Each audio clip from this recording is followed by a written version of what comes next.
आज के इस वीडियो के बाद से आप लोगों को बहुत ही ज़्यादा most demanding, most awaited course मिलने वाला है। वो है यूनिटी के ऊपर गेम डेवलपमेंट का कोर्स। तो आज की इस वीडियो से हम लोग सीखने वाले हैं कि किस तरीके से यूनिटी गेम डेवलप किया जा सकता है। एक्चुअल में ये एक पूरा प्लेलिस्ट आने वाला है जिसमें आपको यूनिटी का पूरा ट्यूटोरियल वीडियो मिलेगा, क्योंकि आप जानते हैं यूनिटी को एक वीडियो में एकदम एक्सप्लेन करके बता पाना वर्चुअली इम्पॉसिबल है। तो यहाँ मैं अलग-अलग वीडियोस बनाऊँगा जिसमें आपको बहुत सारी चीज़ों के बारे में बताऊँगा, यूनिटी के बारे में, यूनिटी गेम डेवलपमेंट के बारे में। तो आज के इस वीडियो से मैं शुरू करने वाला हूँ यूनिटी गेम डेवलपमेंट का कोर्स। आपने मेरे उस वीडियो में काफ़ी ज़्यादा प्यार दिया जिसमें मैंने यूनिटी का इंट्रोडक्शन दिया, इसलिए मैं यूनिटी का कोर्स अब लॉन्च कर रहा हूँ, जो कि बिल्कुल फ्री ऑफ कॉस्ट है। यदि आपको ये अच्छा लगता है तो प्लीज़ एप्रिशिएट कीजिए, लाइक कीजिए, कमेंट कीजिए, शेयर कीजिए। तो आज की इस वीडियो में सबसे पहले यूनिटी डाउनलोड कर लेते हैं। एक्चुअली मेरे पीसी में पहले से यूनिटी था, लेकिन इस वीडियो में मैं आपको बताऊँगा कि किस तरीके से आप यूनिटी डाउनलोड कर सकते हैं। तो सबसे पहले आपको यहाँ पर इस वेबसाइट में जाना है जिसका लिंक नीचे डिस्क्रिप्शन में है, और यहाँ पर choose your unity plus download पर आपको क्लिक करना है। जैसे आप यहाँ क्लिक करते हैं तो याद रखिए आप लॉगिन कर लीजिएगा, तब तो ही ये डाउनलोड हो पाएगा। उसके बाद इंडिविजुअल पर क्लिक कर देना है। यहाँ पर आप देख सकते हैं मैंने लॉगिन करके रखा हुआ हूँ, तभी ये अच्छा से हो पाएगा। आपको भी लॉगिन कर लेना है, अकाउंट क्रिएट कर सकते हैं। बहुत ही सिंपल प्रोसेस है जैसे बाकी वेबसाइट में आप करते हैं। और यहाँ पर आपको इंडिविजुअल वाले टैब पर पर्सनल वाले ऑप्शन पर क्लिक करने के बाद गेट स्टार्टेड पर क्लिक करना है, और फिर यहाँ स्टार्ट हियर पर क्लिक करना है और एग्री एंड डाउनलोड पर क्लिक करना है। जैसे आप ये करते हैं तो आपका जो सॉफ्टवेयर है वो डाउनलोड होना शुरू हो जाता है। ये करीब 69 MB का सॉफ्टवेयर होता है, इसे डाउनलोड आपको कर लेना पड़ता है। एक्चुअली में दरअसल ये एक छोटा-सा फ़ाइल होता है, आपको इसे इंस्टॉल करना पड़ेगा जिसमें आपके नेट वगैरह लगेंगे ही, इसमें कोई शक वाली बात नहीं है। क्योंकि ये 69 MB का एक गेम डेवलपमेंट इंजन होना ये तो पॉसिबल है नहीं, इसमें आपको इंटरनेट से बहुत सारी चीज़ों की ज़रूरत पड़ेगी और ये इंस्टॉल होने में थोड़ा समय लगेगा। तो आपको इसे एकदम पेशेंस के साथ इंस्टॉल करना है, लोकेशन वगैरह सब चूज़ करके, और ये अपना सारा एक्सटेंशन, सारा प्रोजेक्ट वगैरह इसी समय डाउनलोड कर लेता है। यूनिटी हब, यूनिटी सेटअप जो भी ज़रूरत पड़ेगा ये डाउनलोड करेगा।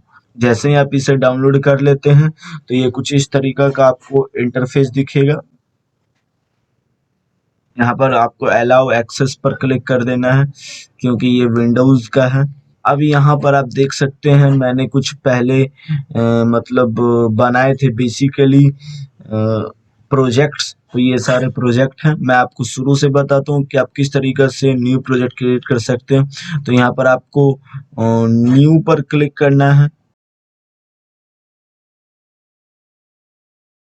यहाँ पर आपको एक वर्ज़न इंस्टॉल करना है इसका, यूनिटी एडिटर जिसको कहते हैं।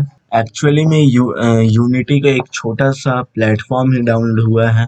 यहाँ पर यूनिटी का गेम एडिटर हम लोगों को अब डाउनलोड करना है। तो इसके लिए यहाँ पर आपको कुछ इस तरीक़े का नोटिफ़िकेशन आएगा और यहाँ पर आपको इसे चूज़ कर लेना है, एक इसे चेक मार्क कर लेना है, और माइक्रोसॉफ्ट विजुअल स्टूडियो कम्युनिटी इसे भी चेक मार्क कर लेना है।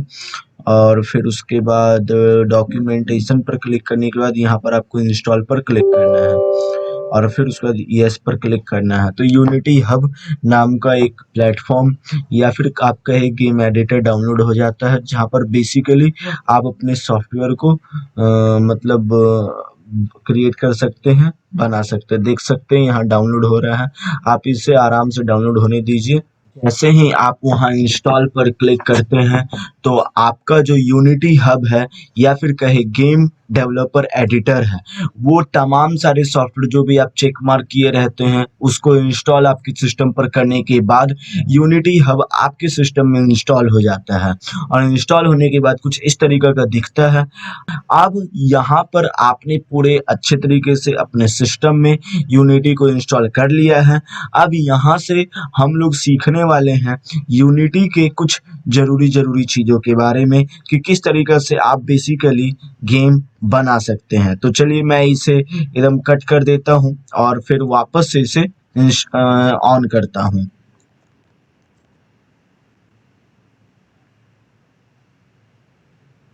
तो ये कुछ इस तरीका का हम लोगों का इंटरफेस दिखता है जब कभी भी आप यूनिटी हब को चालू करते हैं। यहाँ पर आपको न्यू पर क्लिक करना है।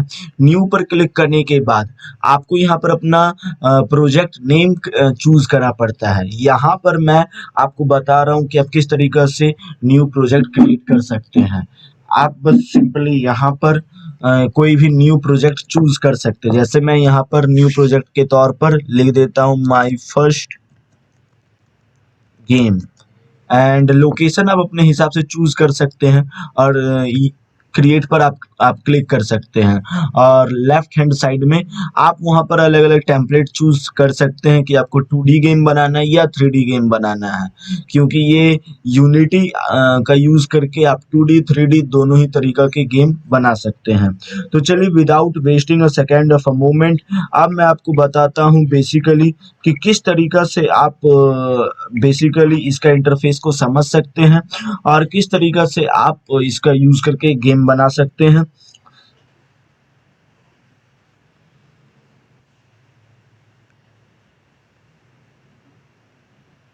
देखिए, जैसे ही आप यूनिटी को डाउनलोड करते हैं तो कुछ इस तरीका का इंटरफेस आपको दिखता है। ये इंटरफेस दिखने के साथ ही बहुत सारे लोग कंफ्यूज हो जाते हैं कि क्या है, कैसा है, लेकिन आपको घबराने वाला कोई भी बात नहीं है। आप एक नया प्रोजेक्ट जैसे ही क्रिएट करते हैं तो यूनिटी ओपन होता है और आपको कुछ इस तरीके का सीन दिखता है। तो हम लोग सबसे पहले इसमें सारे के सारे चीज़ों को देखेंगे। Let us have a quick run through of what is visible in this window. For the time being, we are concerned with four major regions. First of all, one of the region is known as the scene window. यहाँ पर चार major window होते हैं। सबसे पहला window को हम लोग सीन कहते हैं। यहाँ पर जो कुछ भी हम लोग बिल्ड करते हैं दिखता है। आप इसको जूम आउट जूम इन कर सकते हैं और बेसिकली आप यहाँ पर मोशन करवा सकते हैं और ये सारा चूज करके आप मोशन करवा सकते हैं, अलग अलग डायरेक्शन में मोशन करवा सकते हैं। बस बेसिकली यही इसका वर्क होता है। ये ऊपर में जो डायरेक्शन है इसका यूज करके आप मोशन करवा सकते हैं और स्क्रॉल व्हील आपके माउस के स्क्रॉल व्हील का यूज करके जूम इन जूम आउट कर सकते हैं। यही बेसिक सा सेटिंग होता है। ये मोशन कराना बहुत ज़रूरी होता है क्योंकि जब कभी भी आप कोई भी कंपोनेंट ऐड करते हैं तो वो किस तरीक़ा से मोशन करेगा, किस तरीक़ा से आप उसको एलोकेट करेंगे, ये करने के लिए आपको ये ज़रूरी होता है। इसको हम लोग सीन्स कहते हैं। सीन्स जो रहता है उसमें लेवल्स होते हैं जिसमें कि सारे के सारे गेम कंपोनेंट आते हैं और यदि आप यहाँ पर गेम टैब में क्लिक करते हैं तो ये गेम एक्सपेक्ट वाला विंडो आपको दिखेगा, यानी कि किस तरीका से आपका गेम दिखेगा। हॉरिजन बेसिकली आपको दिख सकता है, ये दिखेगा। यहाँ पर आप प्रीव्यू कर सकते हैं कि आपका गेम प्लेयर के लिए कैसा दिखेगा। अब यहाँ पर एसेट स्टोर है जहाँ से आप कुछ सर्वर से कनेक्ट करके अलग अलग चीज़ों को डाउनलोड कर सकते हैं। अब इसकी ज़रूरत हम लोगों को पड़ेगी नहीं कभी। चलिए, ये तो हम लोगों को समझ में आ गया। अब यहाँ पर दूसरा सबसे इम्पोर्टेंट चीज़ जो हम लोग अब जानने वाले हैं उसको हम लोग इंस्पेक्टर कहते हैं। ये जो रीजन है ये इंस्पेक्टर कहलाता है। तो सबसे पहले इंस्पेक्टर क्या होता है मैं आपको बता दूं। यहाँ इंस्पेक्टर अभी पूरा एम्प्टी है। ऐसा इसलिए है क्योंकि इंस्पेक्टर जो है अभी हम लोगों ने कुछ क्लिक नहीं किया। जैसे फॉर एग्जांपल मेन कैमरा में यदि मैं क्लिक करूं तो इंस्पेक्टर का पूरा डिटेल व्यू यहाँ पर खुल जाएगा, यानी कि अब आपको समझ में बेसिकली आ रहा होगा कि इंस्पेक्टर का क्या काम है, यानी कि अलग-अलग कंपोनेंट का सेटिंग करने में, उसमें अलग-अलग चेंजेस करने में, मैनिपुलेशन में, या फिर कोई भी इम्पोर्टेंट ट्रांसफॉर्मेशन, उसका लोकेशन, या फिर उसका कोलाइजन सेटिंग करने में, रेंडरिंग सेटिंग करने में, या फिर उसका रिजिड बॉडी सेटिंग करने में, कंपोनेंट को बेसिकली एडिट करने में हम लोग इंस्पेक्टर का यूज करते हैं। आपको समझ में नहीं आ रहा होगा या फिर आ रहा होगा, डोंट वरी, आपको बिल्कुल भी चिंता नहीं करना है।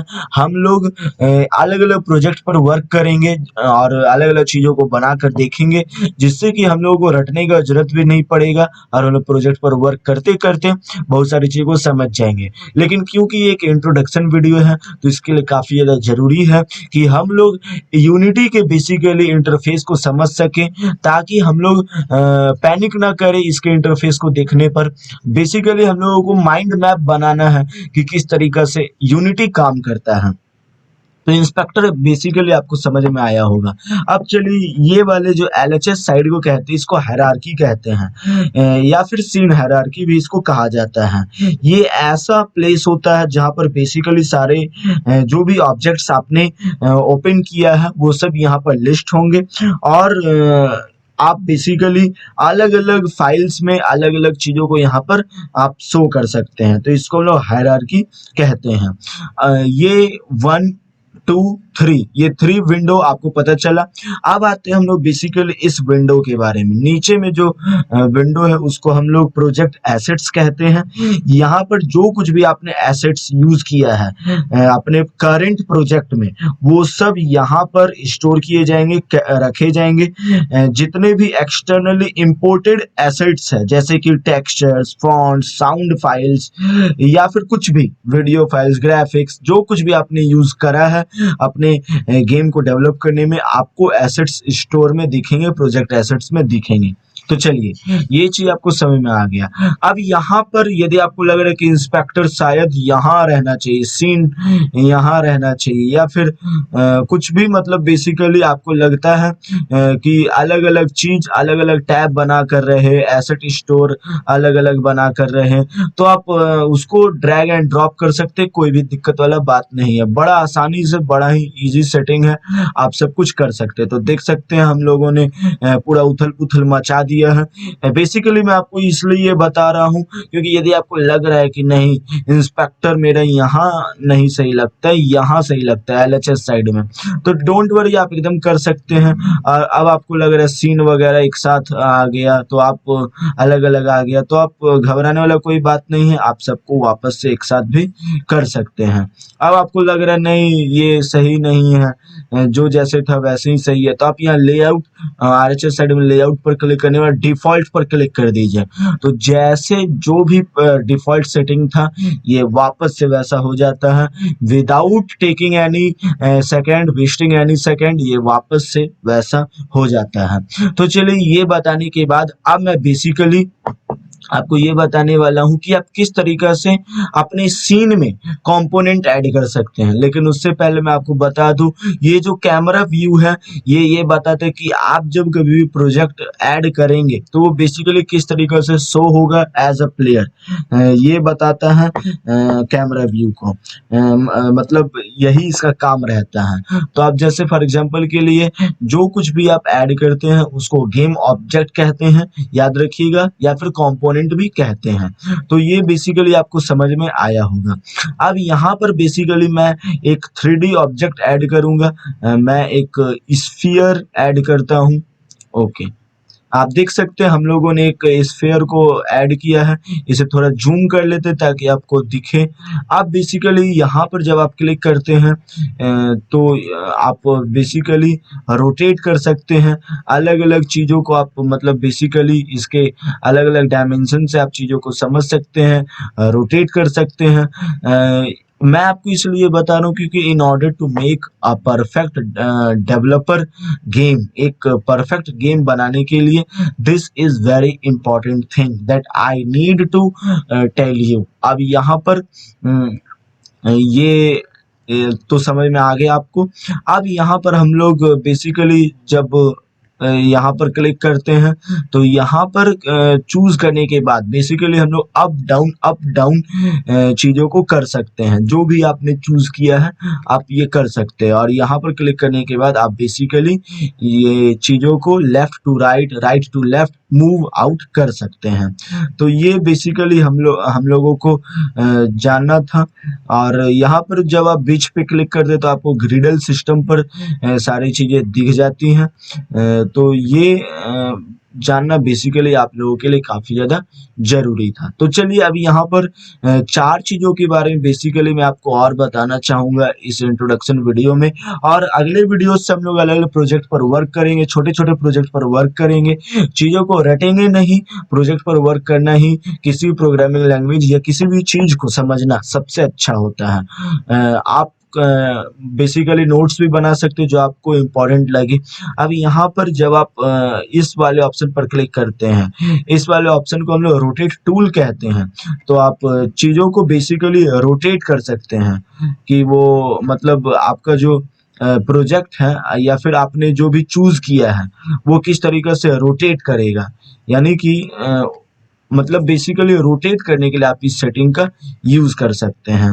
एंड देख सकते हैं ये किस तरीके से रोटेट कर रहा है।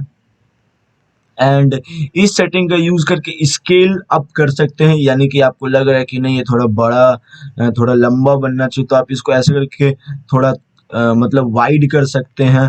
इसको मेंटेन करने के लिए आप यहाँ से भी वाइड कर सकते हैं, यानी कि चीजों को एक्सपेंड करने के लिए बेसिकली आप इस सेटिंग का यूज करते हैं। तो उम्मीद है आपको समझ में आ रहा होगा कि मैं आपको क्या बता रहा हूँ। याद रखिए all of these are the basic and fundamental settings in order to make a perfect game.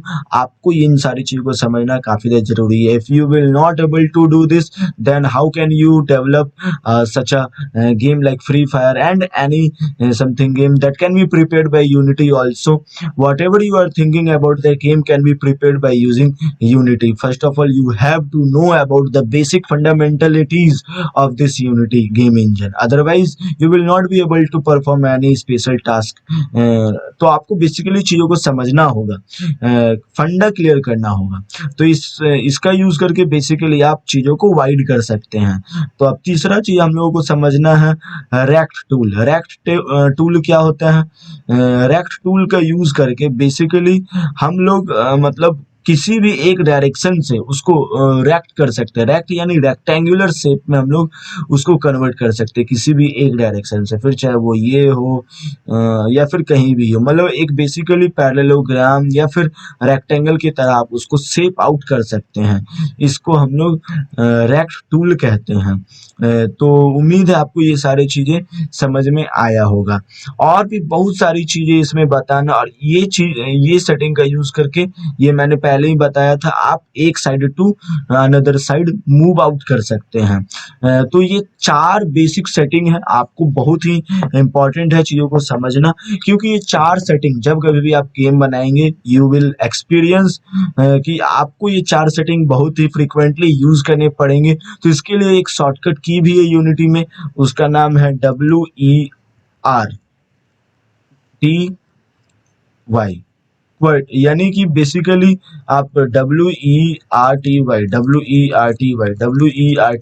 इस सेटिंग का आप यहाँ पर देखिए WERTY इस सेटिंग का यूज करके बेसिकली आप चीजों को move out, move in, rectangle यानी कि बहुत सारी चीजों को आप परफॉर्म कर सकते हैं। तो ये बेसिक सेटिंग था हमारे यूनिटी का।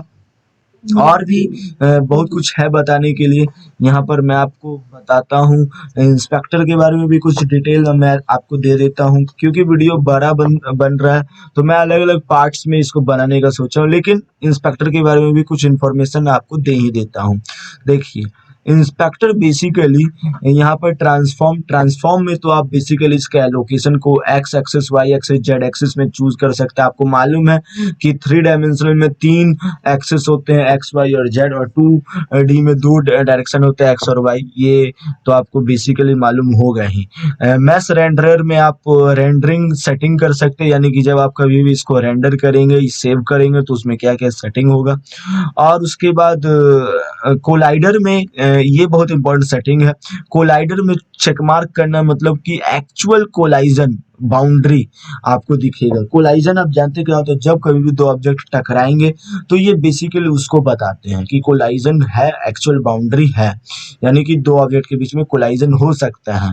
तो बेसिकली इस चीज को दिखाने के लिए हम लोग कोलाइडर ऑप्शन का यूज करते हैं। ये बहुत ही इंपॉर्टेंट सेटिंग्स होती है ये सारी चीजें, यानी कि यदि आप एक गेम बनाने के लिए आए हैं यूनिटी में, यदि आपको नहीं पता है ये बेसिक सेटिंग के बारे में, तो आई गारंटी मैं आपको बता दूं आप गेम नहीं बना सकते हैं। इस सेटिंग को बार बार मन में रिपीट कीजिए, चीज़ों का एक्सपीरियंस कीजिए, तो ही आप इको फ्रेंडली हो पाएंगे और यूनिटी से फ्रेंडली हो पाएंगे और आप इसका यूज़ बड़े ही आसानी से कर पाएंगे। तो ये सब इंपॉर्टेंट चीज़ें थी जो कि आज की इस वीडियो में मैंने बताया। Wait for the second part, I will give you a project and make you learn about that project, that how can you will work on the project whatever you have chosen। तो यहाँ पर आपको इन सारी चीज़ों को समझना काफ़ी ज़्यादा ज़रूरी था। And thanks for watching this video, and if you want to watch some other part of this videos, it means that you want to take this course, then you have to subscribe our channel because it is almost free. You do not need to pay any single penny, but you have to do only one thing, that is subscribe our channel. And if you like this video, then what are you waiting for? Please like this video so that I can be motivated in order to make such type of stuffs। तो आज के लिए बस इतना ही, and thanks for watching this video.